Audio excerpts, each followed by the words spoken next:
Olá, caro acadêmico ou acadêmica! Nessa videoaula vamos falar sobre a sociologia de Émile Durkheim. Émile Durkheim é um autor positivista que defendia que a sociologia deveria resolver os problemas sociais. Ele é um dos autores que trouxe como debate questões ligadas à relação entre as regras sociais, por que as regras seriam ineficazes, por que existiria no contexto moderno uma falta de coesão social e, ao mesmo tempo, uma situação de contradição entre a conduta dos indivíduos com as normas jurídicas, morais, com a tradição. E com isso, ao ver dele, nós teríamos problemáticas ligadas à questão dos vínculos sociais, à coesão social. Dessa forma, podemos afirmar que a grande questão que Durkheim traz por dentro da sociologia é o problema da anomia moral e jurídica. Por sinal, destacava um autor como principal problema das sociedades modernas. Mas, para trazer essa discussão, o autor acabou trazendo muitos conceitos que são muito importantes para a sociologia. Entre esses conceitos, encontramos o conceito de fato social. Ao ver do autor, o fato social nos possibilita uma análise objetiva da sociedade e neutra ao mesmo tempo. Ou seja, aqui nós temos uma característica do positivismo de Comte e de Durkheim. A ideia da objetividade. Só que para Durkheim, essa objetividade seria possível com a análise dos fatos sociais. E o fato social, ao ver desse autor, corresponde ao modo de pensar e agir de um grupo social. Podemos destacar, por exemplo, o padrão de beleza. Ou seja, o padrão de beleza ele está ligado a um fato social, o modo de pensar e agir dos indivíduos de uma determinada sociedade, de um grupo social. E ele é assumido de maneira involuntária, sem os indivíduos necessariamente pensem de maneira consciente. Nós acabamos absorvendo ou simplesmente adotando esse valor de maneira inconsciente. E o Durkheim diz o seguinte, que o fato social ele apresenta algumas características que possibilitam essa análise objetiva. Entre as características está a generalidade. Segundo ele, corresponde aos fatos sociais são gerais, comuns a um grupo social. No exemplo dos padrões de beleza, da moda em geral, nós percebemos que são comuns a todos os membros. Nós sabemos a maneira adequada de se vestir ou não para ir a uma determinada festa, conforme o estilo da festa, para ir para a universidade e assim por diante. Além disso, o autor afirma que os fatos sociais são exteriores, não dependem da vontade do indivíduo. Ou seja, eu não tenho condições, de maneira isolada, determinar como que as pessoas devem vestir-se ou não, que se devemos mudar o padrão. Eles simplesmente se impõem. E na medida que se impõem, eles também se tornam coercitivos. Eles acabam sendo impostos aos indivíduos. E ao ver Durkheim com essas três características, nós teríamos a possibilidade de atingir a objetividade da sociologia. Podemos estudar os fatos sociais de maneira objetiva. Podemos atingir o grau de ciência da sociologia. E o Durkheim, ao fazer toda essa análise, ele acaba destacando que podemos analisar a sociedade moderna de maneira objetiva e trazendo em conta um dos grandes problemas, que é o fato de apresentar uma situação de anomia moral e jurídica. Podemos entender os conflitos sociais existentes na modernidade. A partir da análise dos fatos sociais, poderemos fazer isso. Então, segundo Durkheim, é importante considerarmos que a sociedade moderna existe um maior domínio das funções econômicas, o que torna um desafio maior do que comparado com sociedades mais antigas e medievais, pois essas sociedades eram mais coesas, eram muito mais unificadas. Não quer dizer que sejam melhores ou piores. O que no caso, segundo Durkheim, nós temos problemas novos, diferenciados em cada modelo social. Isso que é importante considerarmos. E segundo Durkheim, quando nós temos maior especialização no universo econômico, nós passamos a ter uma fragilidade nas formas de coesão social e também na própria forma de construção da autoridade moral. E com isso, nós também temos um agravante, que o ser humano ele é um ser passional. E se não tivermos uma potência moral capaz de frear esses desejos dos indivíduos, nós entramos numa situação da lei do mais forte. Então, por isso é importante e é interessante observar que o Durkheim, ele acaba destacando essa questão da potência moral. Não basta a força física, é necessário conseguir uma potência moral, ou seja, uma legitimidade em relação à autoridade. Mas com a fragilidade das relações, essa autoridade ela vai se enfraquecendo. Então é importante considerarmos isso. Outra questão importante, destacada por Durkheim, que nós não podemos associar o desenvolvimento tecnológico e científico com o desenvolvimento moral. Porque, de fato, a tecnologia nos possibilita melhores condições de vida. No entanto, não quer dizer que teremos necessariamente ou vamos nos tornar melhores em termos de moralidade, em termos de civilização. Podemos ter mais bens de conforto. Inclusive Durkheim diz, olha, nós temos com a sociedade moderna novos problemas, o que acaba entrando em choque com a tese de Comte. Augusto Comte afirmava que a sociedade tenderia a melhorar com o desenvolvimento da indústria, com o desenvolvimento da ciência. Para Durkheim, não. Aliás, ele diz o seguinte, as sociedades modernas apresentam um índice de suicídio muito maior que sociedades com menor desenvolvimento tecnológico e científico. Então, ou seja, não necessariamente melhoramos. Não quer dizer que nem pioramos, a questão é que nós temos novos problemas a serem tratados. Então não podemos afirmar que a sociedade melhorou em termos de moralidade, nós passamos a ter novos problemas e entre eles está justamente na questão da relação dos grupos sociais que perdem sua capacidade de coesão social. E além disso, outro aspecto importante a ser considerado na sociologia de Durkheim está no fato que, para ele, a liberdade não necessariamente entra em contradição com a questão das normas. Segundo ele, é totalmente falso o antagonismo entre normas e liberdade, pois nós somos livres, ao ver desse autor, somente se tivermos um sistema normativo capaz de garantir que eu possa agir. E que o outro indivíduo também possa agir, determinados limites. Do contrário, prevalece a lei do mais forte.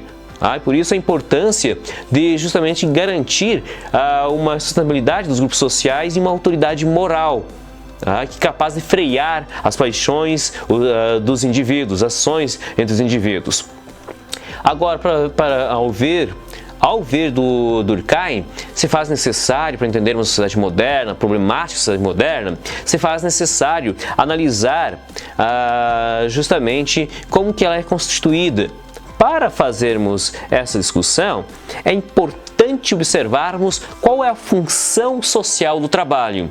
Ao ver Durkheim, o trabalho estabelece uma relação de trocas, produzindo assim uma função moral, que ele chama de solidariedade social. A solidariedade social, ela torna viável a sociedade.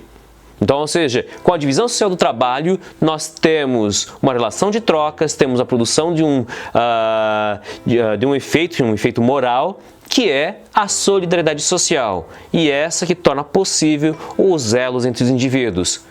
E ao ver dele, e dessa forma, nós podemos observar que Durkheim também é um funcionalista.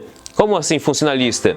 Ele observa cada conceito, cada elemento da sociedade de acordo com a função social que desempenha. Por exemplo, o trabalho desempenha uma função social, ele produz a solidariedade social. O direito tem uma função social, a educação tem uma função social. Então nós analisamos justamente tendo em vista a função social que esses elementos oferecem na sociedade. Então, por isso podemos afirmar que que o Durkheim ele é um funcionalista, além de positivista. E o trabalho, nessa perspectiva, estabelece uma relação de trocas e produzindo uma função, que no caso das sociedades antigas tinham justamente a função social, o trabalho era organizado por semelhanças de funções, acabando produzindo o que eles chamam de uma solidariedade social mecânica, onde existia um sentimento de pertencimento do grupo social, as atividades eram semelhantes, ou seja, comuns a todos os membros do grupo social, eram comuns a todos eles, e possibilitando uma maior unidade do grupo social. E um outro detalhe, no contexto medieval, ao ver Durkheim, a família acaba se tornando o elemento central, ou seja, nas sociedades antigas e medievais, a família desempenha um papel central na vida dos sujeitos. Nós temos as famílias medievais, por exemplo, a família em torno do feudo, ela está estruturada, ou seja, a vida dos indivíduos ela é autossuficiente. Ou seja, temos a produção de alimentos, por exemplo, temos a defesa, tudo isso está contido dentro do universo da família. Porém, com as sociedades modernas, nós temos a especialização do mundo do trabalho. E com a especialização no trabalho, as funções não são mais semelhantes e são diferenciadas, o que muda dessa forma a maneira de se organizar a sociedade. E com isso também nós teremos um impacto sobre a perspectiva do direito. Na sociedade antiga, o direito era uma função. No caso ao ver Durkheim, o direito não é outra coisa que a organização da sociedade. O direito ele tem a função de organizar, e essa organização se dá devido às necessidades que são decorrentes da forma da divisão social do trabalho.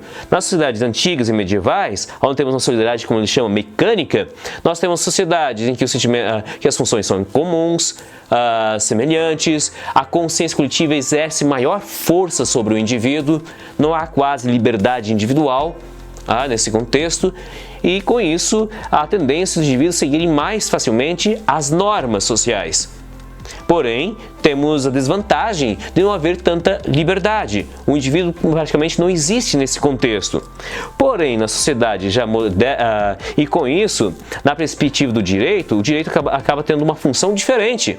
No caso, o direito ele passa a ter a função de ser repressivo. Ou seja, qual que é a ideia em termos de direito? Punir a ação que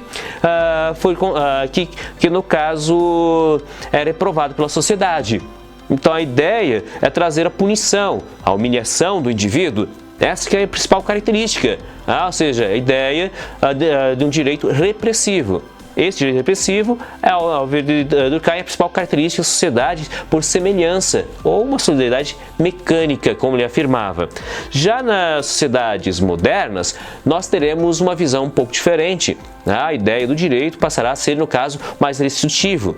E é importante frisar que até a noção de crime, aqui tem a noção de crime, ela tem uma perspectiva um pouco diferente do que se fôssemos olharmos pelo parâmetro necessariamente das leis. A noção de crime na perspectiva sociológica, crime é o quê? É aquilo que ofende a consciência coletiva.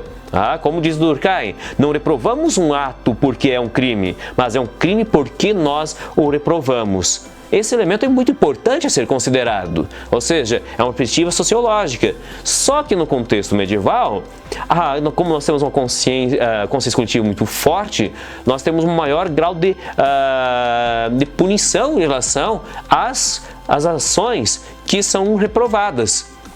Já nas sociedades modernas, que eles chamam que são aquelas sociedades onde tem a maior divisão social do trabalho, onde a consciência coletiva perde força e a consciência individual passa a aparecer mais, ou seja, a maior liberdade dos indivíduos, nós passamos a ter o que eles chamam de solidariedade orgânica, porque há uma divisão maior da divisão social do trabalho. A sociedade é mantida não pela semelhança de funções, e sim pela diferenciação. Como assim? Como que a sociedade se mantém pela diferenciação? É que como existe uma maior especialização no universo do trabalho, nós nos tornamos dependentes de muitos dos setores. Por exemplo, quero tomar o meu café, eu preciso de muitas pessoas para que eu tenha o café na minha mesa. Ou seja, eu sou dependente de todas essas pessoas para que eu possa usufruir do meu café. Ao contrário, seria uma sociedade do estilo medieval ou antiga, que mesmo não tendo tanto conforto, seria muito mais autossuficiente. Já na sociedade moderna, que prevalece a solidariedade orgânica, nós temos uma consciência coletiva que é mais fragilizada, porque há uma maior divisão social do trabalho, e com isso começa a aparecer de maneira inevitável a consciência individual, os seres humanos passam a pensar mais em si mesmos, como indivíduos, então nós temos essa característica, nós passamos a ter isso.